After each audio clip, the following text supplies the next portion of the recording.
What's up, YouTube? I want to talk about what I think are 5 of the most underrated plugins at the moment. Anyway, let's dive in and have a look. So out of the 5 plugins, 2 of them are free, which we're going to talk about in a moment, and just one of them I did actually receive for free, but it's a paid plugin. That being said, it is incredibly cheap for what it is. So I did receive this one for free, but that being said, I've been using the heck out of it, and I do think it is incredibly well priced. I think currently it is $50 retail, but they're currently doing it on sale. It's not just a reverb plugin. There are a ton of effects built in here with a really cool kind of randomization system. But to be honest with you, the reverb inside just sounds so damn good that I end up using it most of the time. One of the things I like to generally do when I'm testing out like the kind of quality of reverbs is I'll play a sound and then I will tweak the parameters. And often with reverbs, you can kind of hear a weird crunchy kind of aliasing happening when you're tweaking the parameters while there's sound running through it. Good quality reverbs generally don't do that. So I was really surprised at the quality of the reverb for the price and just the sound. I've been using it a lot. There are various features built in here, like a pre and post EQ, that just make it like incredibly useful, as well as a bunch of other effects. So each of the effects has various kind of parameters that you can kind of dial in. We can also kind of like change the order of the effects as well. But like I said, just the reverb inside here just sounds so damn good.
So like I said, you can just kind of randomize to get all sorts of weird lo-fi effects out of this thing as well.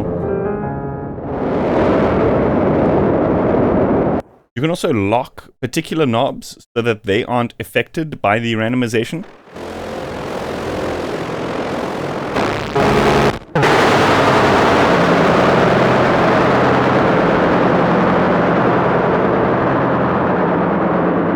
You can get pretty wild with it, but like I said, just the reverb alone, really, really good quality for the price.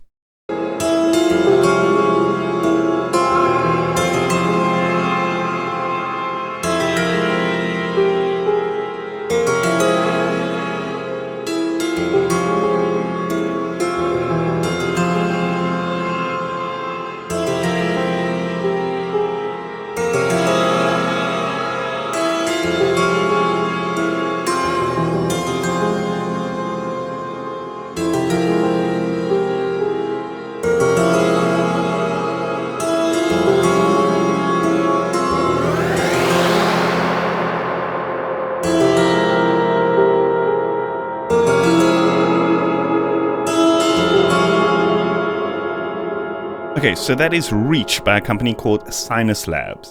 So the next plugin I want to talk about is a compressor. This one was actually pointed out to me by Weaverbeat. He's actually mentioned it in videos or anything as far as I know. He just mentioned it once in his Discord channel. And there's something about this compressor. The developer has actually given a kind of like more technical explanation, but there's something about this compressor that makes it just incredibly hard to clip in a bad way. So I think it's got something to do with these kind of extra release settings that you get. So depending on whether you're kind of in VCA mode or not, different kind of like advanced settings for the release kind of change depending on how you set it up here. All of these parameters have kind of more advanced controls. So it's one of the more advanced compressors because you've got stuff like look ahead built in. You can hear the delta, so you can hear the changes that it's making to your signal. Got various kind of ABC comparison kind of settings, which is really, really cool. It can receive sidechain input and output. So I would say in terms of single band compressors, this is one of the more advanced on the market, but also it's kind of designed to be able to really, really, really be pushed without sounding bad.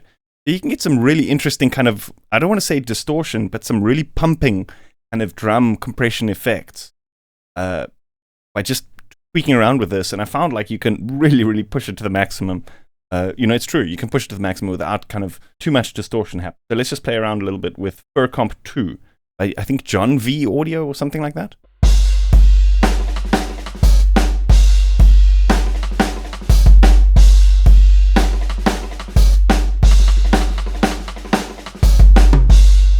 So here we've actually got a max compression. So we can kind of set the maximum amount that we are allowed to reduce with the compression. So this gives us the ability to just add like light compression into the mix, or we can go all the way to maximize the kind of compression effect. Let's go 100% weight.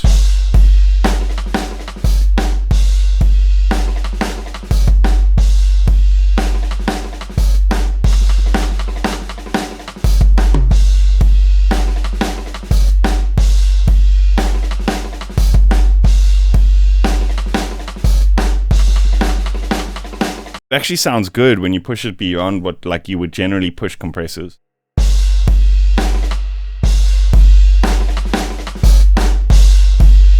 So here, for example, in this particular drum loop, we've got a really low sub hit, and it's affecting the release of the compressor in a kind of like negative way.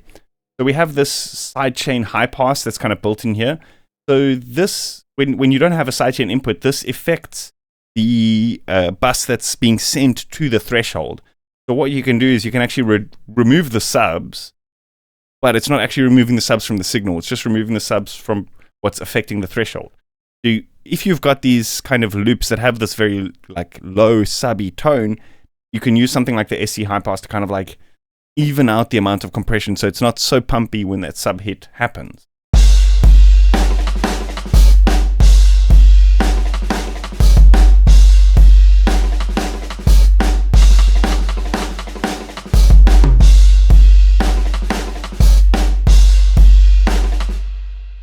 So keep in mind, like we're going over minus 9 dBs of gain reduction here. Like generally speaking, this would be absolutely smashing the sound. Like it is quite a bit, but it doesn't sound too unpleasant.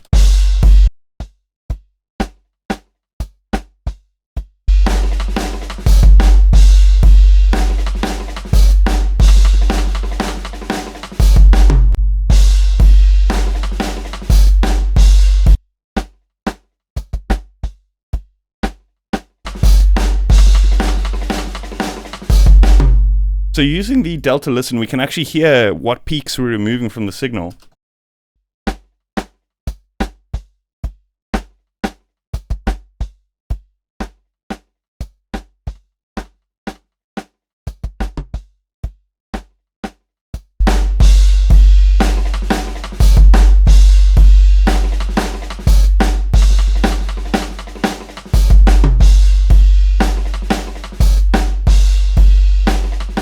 Okay, so let's just reduce it to about 50% so we can kind of like hear the sound of the compression, but just mix it into the original to get that kind of like parallel compression style.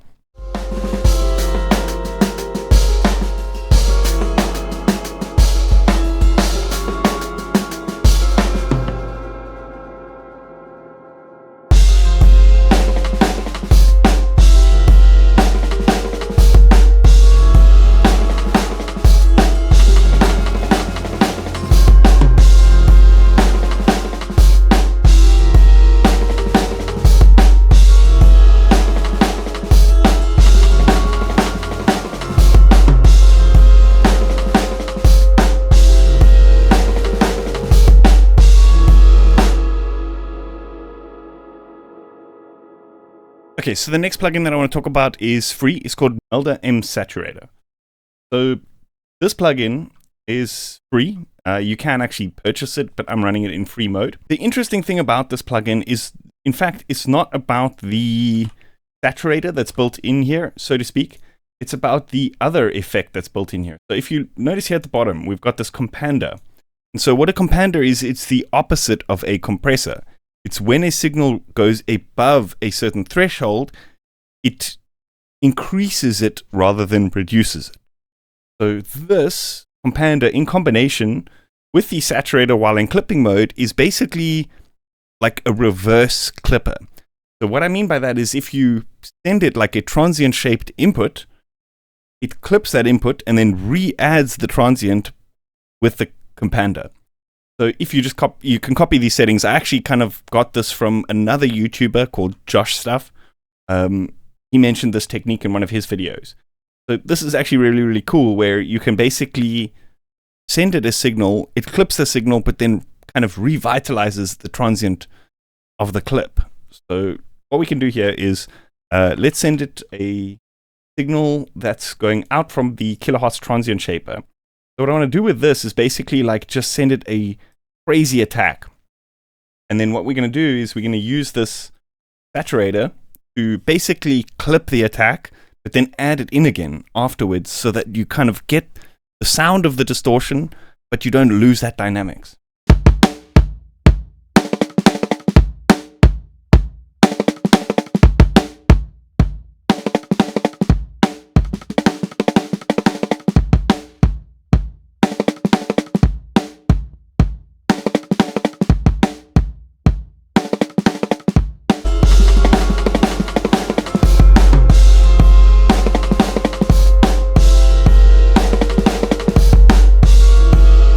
Sometimes it can go a little bit wild, so what I do is I put like a clip after that.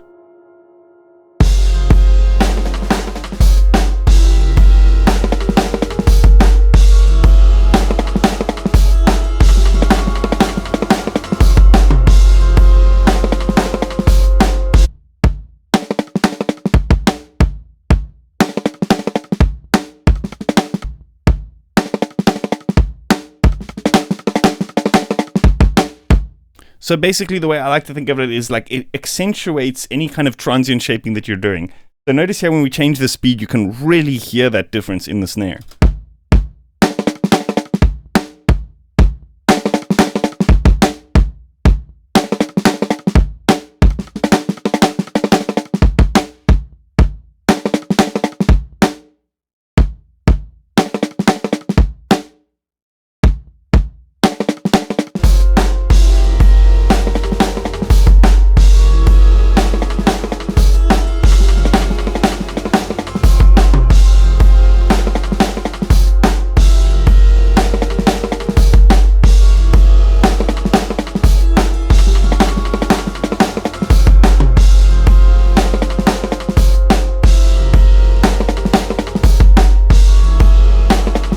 Okay, so the next plugin that I want to talk about is super underrated, and it is really, really cool. So the plugin that I'm talking about is called Digitalis by Aberrant DSP, and this is just a really, really cool, I don't want to call it a lo-fi effect, because it's so much more than that. You know, when people think lo-fi effect, they just think they're kind of like cheesy lo-fi, but it's so much more than that. It's specifically this telecommunications section over here. So one thing is it's got this kind of like spectral filter where you can draw pictures, removes those harmonics from the spectrum, etc., etc. That's cool, right? But this telecommunication section is like way, way, way cool. So what this does is it basically allows you to just remove spectral information, and it kind of acts like a really low quality like Zoom call or something like that. Where if you send it a signal and you just turn up this kind of loss, what it does is it basically judges based on the spectrum what information to remove. You're just compressing the signal essentially.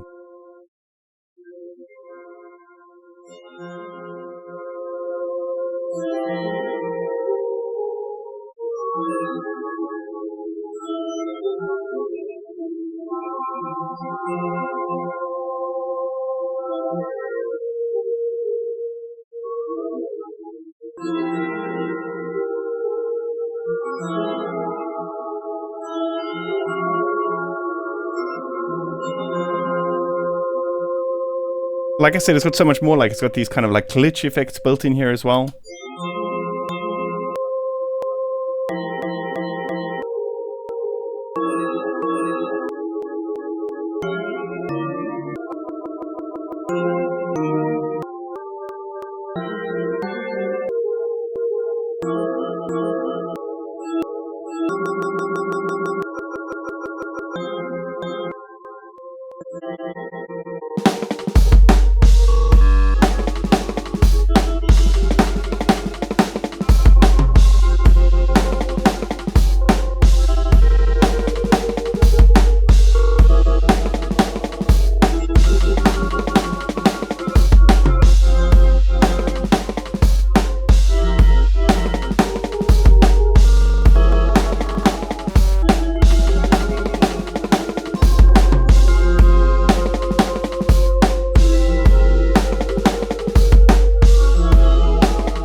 That, combined with like Bitwig's frequency split stuff, some reverbs, crazy.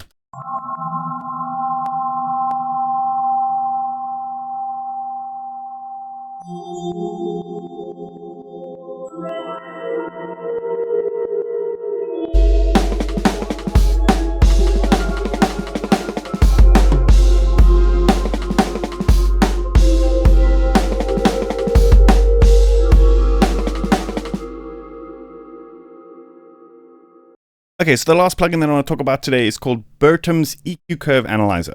I think I got that right. So it's a pretty simple thing. You basically add 2 instances into your project. You create one and set it as a generator.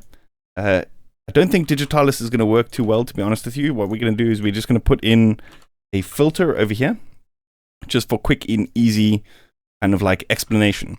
So what this is basically like a visualization tool that allows you to visualize the frequency of whatever you're doing to the signal, but also the phase. So over here, we can have a look at like what's happening to the phase in this particular filter. Here, for example, if we add a disperser, you can see that, that's the representation of the phase of the dispersion effect. So you can use this to basically like to model the curve of one plugin in another plugin and that kind of thing, or you can just use it as a tool to see like what is actually happening to your audio. What are these doing? What are these fancy things doing? It won't work as well as something like Plugin Doctor, where you can kind of compare the compression curves and all sorts of stuff like that. But just for a quick EQ analysis tool, the fact that it's free, incredible. I think that's about it for today. Hope you guys enjoyed that. Let me know what you think in the comments. As always, if you haven't yet, please consider hitting that like button and subscribing to my channel. I'll see you guys next time. Cheers.